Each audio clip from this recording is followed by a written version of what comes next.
Hello Hindi medium academy में आप सभी का स्वागत है। मैं हूं अरुण कुमार यादव और आज हम देखेंगे गणित कक्षा 10 की जो प्रश्नावली है 5.2 इसके पहले से लेके 5वें प्रश्न का सॉल्यूशन।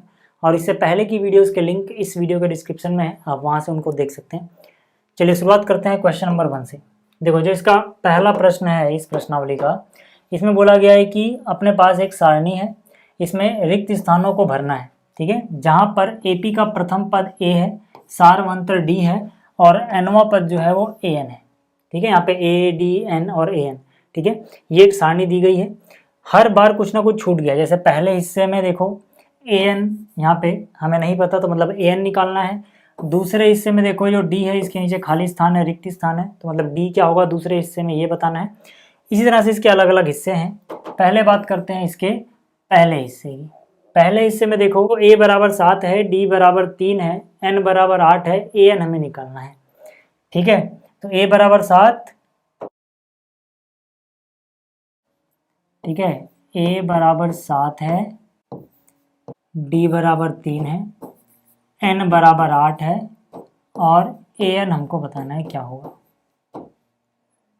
ठीक है, अब देखो यार, इसके लिए मैंने आपको इंट्रोडक्शन वाली वीडियो में बताया था कि एपी का जो जनरल टर्म होता है ए एन, वो बराबर होता है ए प्लस एन माइनस 1 डी। ठीक है, इसी फॉर्मूले में, ठीक है ना, इसी फॉर्मूले को आपका यूज करना है, चाहे आप कोई सा भी हिस्सा करो। ठीक है ना, क्योंकि यहाँ पर ए डी एन और ए एन इन्हीं के बीच में कुछ ना कुछ निकालना है, तो सब कुछ यहाँ पे देखो मिल जाएगा, यानी यही फॉर्मूला लगाना है आपको। ठीक है, तो यहाँ पे मान रख दो जो जो भी पता है आपको। ए पता है, ए कितना है 7 प्लस एन माइनस 1, एन पता है आपको, एन कितना है 8, तो हो जाएगा 8 माइनस 1। साथ में है डी, डी कितना है 3, तो डी की जगह लिख दोगे 3, तो ये हो जाएगा 7 प्लस 8 में से एक गया 7 गुणा में 3 यानी 21, 21 और 7 कितना 28। तो यहाँ से ए एन या फिर एन की जगह 8 लिखोगे, ए 8 कितना है 28 है। तो यहाँ पे ठीक है, अगर हम सारणी को भरना चाहें तो कितना लिखना है 28। ठीक, इसी तरह से अगर मैं इसके दूसरे हिस्से की बात करूँ, ठीक है, तो यहाँ पर देखो कितना है दूसरे हिस्से की, अगर मैं बात करूँ अब यानी इस हिस्से की, तो a बराबर है -18, d नहीं पता, n है 10 और a n है 0। ठीक है, यहीं पे कर देता हूँ मैं इसको। देखो a बराबर है -18, d अपने को निकालना है, यहाँ मैं प्रश्न चिन्ह लगा दे रहा हूँ, n है अपने पास 10 और a n है 0, ए एन कितना है 0 है। ठीक है, तो फिर से वही फॉर्मूला लगाएंगे हम ए एन वाला, ए प्लस में एन माइनस 1 डी। तो ए एन का मान बताया गया है 0, ए का मान बताया गया है -18, एन 10 बताया गया है, डी हमें निकालना है। तो -18 को इधर लाओगे +18 हो जाएगा, बराबर 10 में से एक गया 9 डी, तो 9 डी बराबर 18 है। चलो मैं इसको इधर ले लेता हूँ, 9 डी बराबर क्या है 18, तो डी बराबर क्या हो जाएगा 18/9 यानी कि 2। तो डी का मान कितना आ गया 2 आ गया। ठीक है, डी का मान कितना आ गया 2 आ गया। ठीक, डी बराबर 2 दूसरा हिस्सा था ये। अब आगे बात करते हैं। ठीक है, आप याद रखना जो दूसरा हिस्सा है इसमें डी अपने को पता लग गया 2। अब तीसरे हिस्से की बात कर लेते हैं। इसमें देखो ए नहीं पता, डी पता है, एन पता है, ए एन पता है। ठीक है, यहाँ पर आ जाओ, ए की वैल्यू कितनी है नहीं पता, ए का मान अपने को नहीं पता, डी का मान कितना है -3, एन का मान कितना है 18, ए एन का मान कितना है -5। ठीक है, फिर से हम क्या करेंगे, फिर से वही फॉर्मूला लगाएंगे, ए एन बराबर ए प्लस एन माइनस 1 डी। ठीक है, मान रख दो, ए एन का मान कितना है -5, ए हमें नहीं पता, एन का मान कितना है 18, डी का मान कितना है -3। ठीक है, तो यहाँ से आ जाओ, -5 बराबर ए 17 में से 1 गया, 18 में से 1 गया, 17, 17 गुणा 3 यानी 51, प्लस माइनस माइनस यानी -51। तो यहाँ से अगर a का मान निकालोगे तो -5 अपनी जगह, -51 आया प्लस 51। ठीक है, 51 में से 5 घटा तो 46, यानी a का मान यहाँ पे आ गया 46। ठीक है, तो a का मान हो गया। इस तरह से बाकी बचे हुए 2 हिस्से आप आराम से कर सकते हो, आप कर लेना। अब चलते हैं जरा आगे। ठीक है, यानी कि इसका जो दूसरा प्रश्न है इसकी बात। ठीक है, बाकी बचे हुए हिस्से प्रश्न 1 के आप खुद करोगे। इसमें हमें बोला गया सही उत्तर चुनिए और जो भी उसका औचित्य है उसको दीजिए। ABCD में से कौन सा विकल्प सही है, मतलब ये बताना है हमें। ठीक है, तो यहाँ पे आ जाओ। पहले हिस्से की बात कर रहा हूँ, 2 हिस्सों में सवाल है। पहले हिस्से में जो AP दी गई है, पहले हिस्से में जो AP दी गई है वो क्या है? 10, पहला पद है 10, फिर है 7, फिर है 4। ठीक है, डैश डैश डैश। इसका 30वां पद बताना है। कौन सा पद बताना है? 30वां पद। ठीक है, 30वां पद का मतलब A30, ये बताना है अपने को। ठीक है, अब A30 कैसे निकलेगा? ये होता है A प्लस में 30 से 1 कम यानी 29D। ठीक है, ये सब मैं आपको बता चुका हूँ। A30 निकालना है, A प्लस में 29D। A12 निकालना है, A जमा में 11D। ठीक है ना, A15 निकालना है, A जमा में 14D।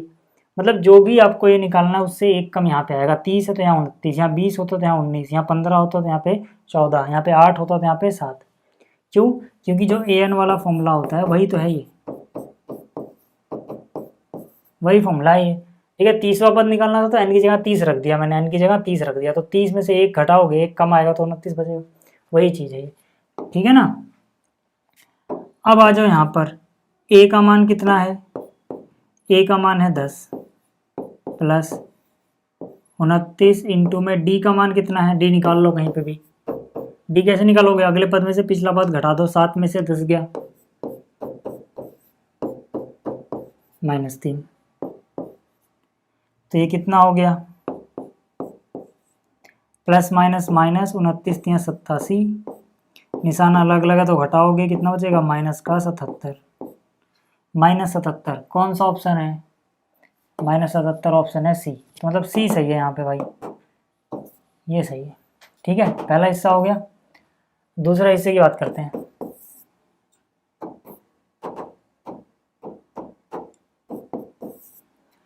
इसमें देखो एक AP का 11वां पद निकालना है। ठीक है, तो पहले देखो इसमें सीधा, इसमें पहला पद है -3, ये रहा। D निकाल लेते हैं पहले, क्योंकि D की जरूरत पड़ेगी। D क्या हो जाएगा? अगले पद में से पिछला पद घटा दो, यानी कि -1/2 में से घटा दो। किसको घटाना है? -3 को। तो ये हो जाएगा -1/2 माइनस माइनस +3, 2 3 6 में से 1 गया यानी कि 5/2। D पता लग गया अपने को। ठीक है, अपने को निकालना क्या है? हमें निकालना है 11वां पद, A11। 11वां पद क्या होगा? A जमा में n-1 यानी 11 में से 1 गया, 10D। A का मान कितना है? -3। 10 गुणा में D का मान कितना है? 5/2। D का मान कितना है? 5/2। तो ये कितना हो जाएगा? -3। देखो 2 एकम 2, 2 से काटोगे 2 पंजे 10, यानी 5 गुणे 5 25। ठीक है, यहाँ प्लस या माइनस, यानी कितना बचेगा? 22। तो 11वां पद कितना आ गया? 22 आ गया। तो 22 कौन सा ऑप्शन है?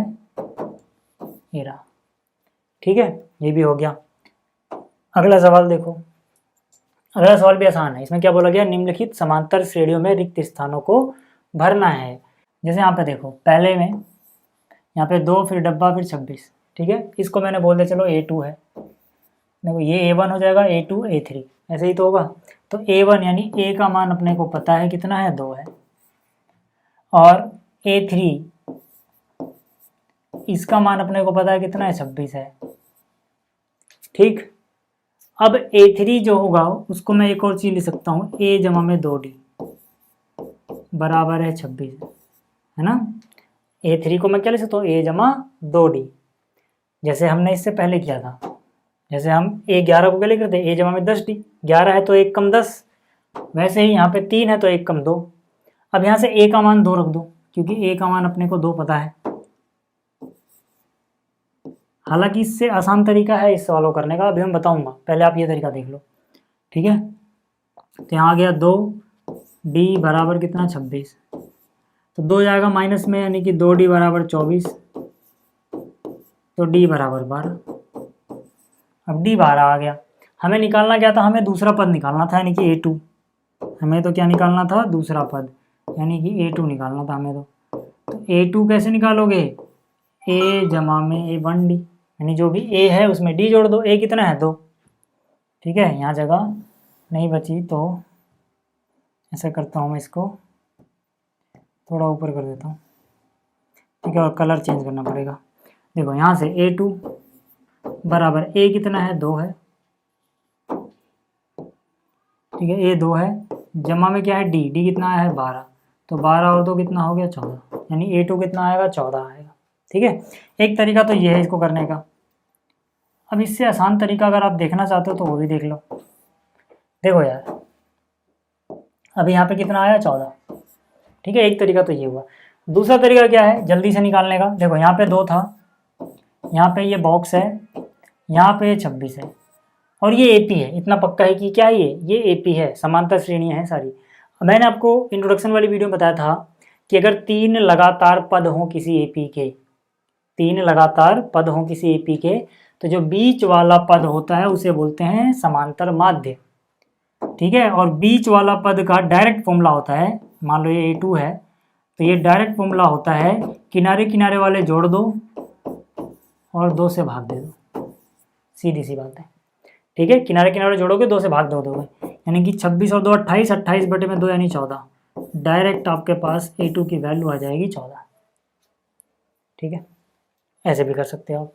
यही तरीका आप बहुत जगह लगा सकते हो। जैसे इसको अगर थोड़े के लिए भूल जाए हम, है ना, दूसरे हिस्से में आते हैं, इसको अगर थोड़े के लिए भूल जाए तो ये तीनों लगातार आने वाले पद हो गए, 3 क्रमागत पद। जब ये 3 क्रमागत पद हमें पता लग गए तो बीच वाला आसानी से निकल जाएगा, है ना। जैसे देखो ध्यान से देखना, मैं ये बोल रहा हूँ a1, ये a2, तो ये होगा a3। तो जो a3 है वो आसानी से निकाल सकता हूँ मैं इस तरीके से। बस याद रखना 3 लगातार आने वाले वो पद होने चाहिए। ठीक है, मैं आपको दूसरे तरीके से भी करके दिखा दूंगा, बट फिलहाल इससे देखो। तो बीच वाला कैसे निकलेगा, इन दोनों को जोड़ो किनारे किनारे वालों को और आधा कर दो, यानी कि 13 जमा 3 बटे में 2, 13 3 16, 16 बटे में 2 यानी 8। तो पक्की बात है कि ये वाला पद जो आएगा वो 8 आएगा। अब जैसे ही आपको ये पता लग गया कि यहाँ पर 8 है, आप इसका डी देख लो कितना है। ठीक है, डी कितना है, 8 में से 13 घटाओ -5, यानी कि अब इसका डी पता लग गया आपको। 8 माइनस 13 कितना -5। डी पता लग गया ना, जब आपको डी पता लग गया तो a1 भी पता लग जाएगा, यानी कि 5 5 कम होता जा रहा है ना, इसमें से 5 कम कर दो। तो ऐसे भी आप पता लगा सकते हो। बाकी अगर आपको थोड़ा लंबे तरीके से ही करना है, सही तरीके से, मतलब तरीका तो ये भी सही है, गलत नहीं है, तो मैं उससे करके दिखा देता हूँ। ठीक है ना, ये हो गया a1 a2, इसको मान लिया a2, ये हो गया a3। कैसे करेंगे देखो जरा ध्यान से। यहाँ पर a1 a2 a3 a4, यानी हमें a3 दिया गया है। मैं दूसरे हिस्से की बात कर रहा हूँ, दूसरे तरीके से कर रहा हूँ अब मैं दूसरे हिस्से को। यहाँ पे देखो a1 नहीं पता, a2 पता है, कितना है a2 13, और a4 पता है। समीकरण बना के कैसे करेंगे वो बता रहा हूँ, बाकी उस तरीके से भी सही था। ठीक है, अब देखो a2 को मैं लिख सकता हूँ a जमा में d बराबर 13, a4 को लिख सकता हूँ a जमा में 3d बराबर 3। ठीक है, ये हो गई मान लो अपनी पहली समीकरण, ये हो गई दूसरी समीकरण। 2 में से 1 माइनस कर दो, दूसरी समीकरण में से पहली मैंने माइनस कर दी। ठीक, तो दूसरी समीकरण को मैंने पहले लिखा a जमा में 3d बराबर 3, फिर a जमा में d बराबर 13 कर दिया माइनस, मतलब निशान बदल दो। कितना हो जाएगा,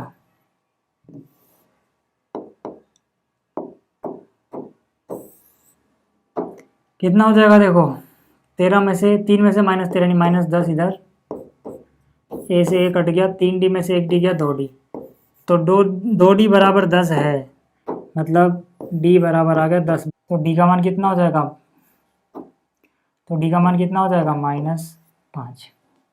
ठीक है ना, 2 जाएगा डिवाइड में, 10/2 यानी 5, माइनस था तो माइनस लगा दो। डी पता लग गया, ए पता लगाना है ना, कि ए पता लगाना है, A3 पता लगाना है, दोनों चीज़ें पता लगानी है। तो पहले ए पता लगाते हैं, कोई सी भी समीकरण उठा लो। मान लो मैंने a जमा डी बराबर 13 उठा लिया। ये चैप्टर बहुत आसान है, ठीक है ना। तो यहाँ से होगा ए, डी की वैल्यू कितनी है, -5। तो ए बराबर कितना आ गया, 13 और 5 18, यानी ए का मान 18 आएगा। पिछले केस में भी अगर आप 5 पीछे जाते, ठीक है ना, तो आपको 18 मिलता, मतलब एक, ठीक है। जो पिछला वाला तरीका था उसमें भी D-5 था, उससे भी आपको ये 18 ही मिलता है, ठीक है। ये पता लग गया। A3 निकालना है, और A3 निकाल लेते हैं भाई। A3 जो नहीं पता वो क्या हो जाएगा, ए जाओ में 2D। ए का मान कितना है, 18, टू डी का मान कितना है, -5। तो ये हो जाएगा 18, 5 दूनी 10, 18 में से 10 गया 8, ये कितना आएगा 8। पिछली बार भी ये कितना आया था, 8 आया था, ठीक है ना, ये 8 आया था, ये 3, ठीक। तो ये हो गया। इसी तरह से आप कोई भी निकाल सकते हैं। जैसे आपको ये निकालना है, मैं हिंट दे देता हूँ, आप कर लेना, या चलो इसको कर देता हूँ। यहाँ पर ए है 5, तीसरे हिस्से में ये कितना है, 5 है, और ये A2 हो जाएगा, ये A3 हो जाएगा, तो ये A4 हो जाएगा। तो A4 भी दिया गया हमें। A4 कितना दिया गया, 9 से 1/2, 9 से ही 1/2। इसको मैं थोड़ा और अच्छे से लिखूँ तो 9 दूनी 18, 19/2 है ये, ठीक है ना। कितना है ये, 19/2। अब A4 को आप लिख सकते हो A जमा में 3D बराबर है 19/2। अब A का मान पता है अपने को 5 बराबर है 19/2। तो 3D का मान कैसे निकालोगे, 19/2 अपनी जगह रहेगा, 5 चला जाएगा माइनस में, ठीक है। अब उसके बाद मैं यहाँ से कर रहा हूँ, देखो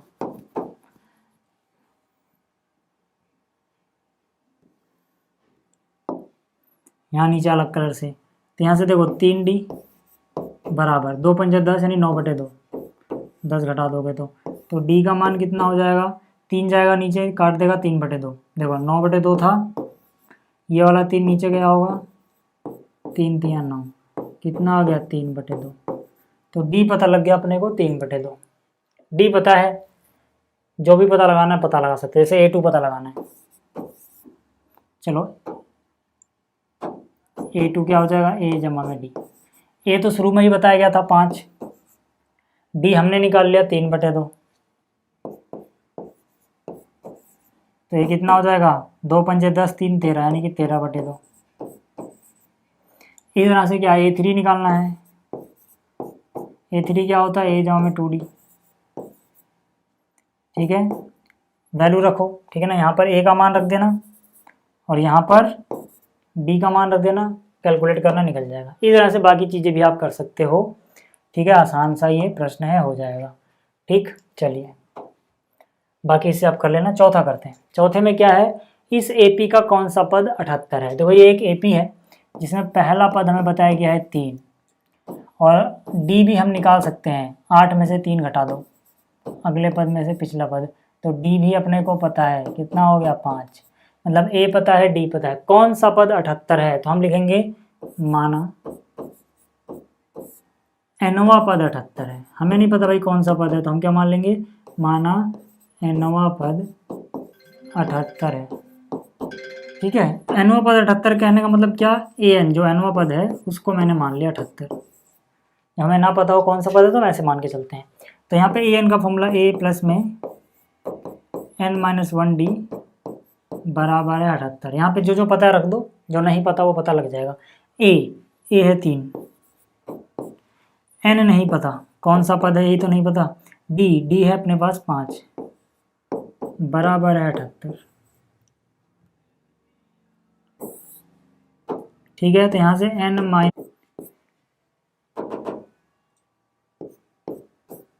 ठीक है बराबर, ये जो 3 उधर माइनस में जाएगा, 78 में से 3 गया 75 बचा, तो n-1 बराबर, यहाँ 75 है, ये वाला 5 जाएगा डिवाइड में, 75/5 यानी कि 15, तो n-1 बराबर 15, n बराबर -1 जाएगा प्लस में, 15 और 1 16। तो यहाँ से हम कह सकते हैं 16वां पद 78 है, क्योंकि n का मान कितना आया है, 16 आया है। ठीक है, तो ये भी हो गया। अगला सवाल देखो, अगला सवाल है निम्नलिखित समांतर श्रेणियों में प्रत्येक श्रेणी में कितने पद हैं, ये बताना है। ये 7 से शुरू हो रही है, फिर 13, फिर 19, इस तरह से 205 तक गई है। जैसा अगर मैं पहले हिस्से की बात करूं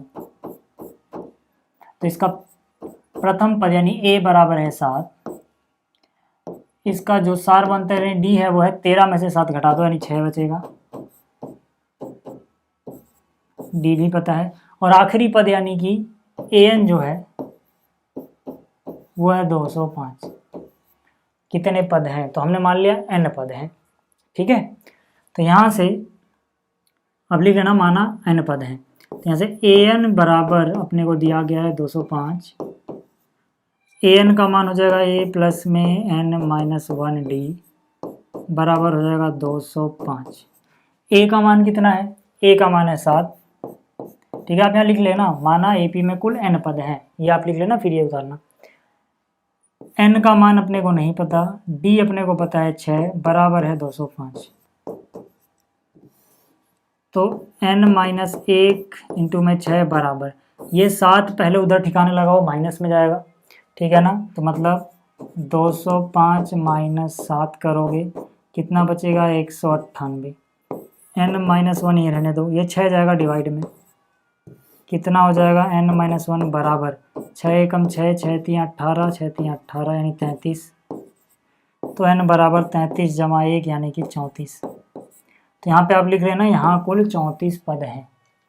ठीक है, आगे बात समझ में। चलो अगला देखो, अगला भी बिल्कुल सेम सवाल है यार, है ना, बिल्कुल सेम है, आप कर लेना, कैलकुलेशन बस अलग होगी इसमें। ठीक है, ये आपसे हो जाएगा।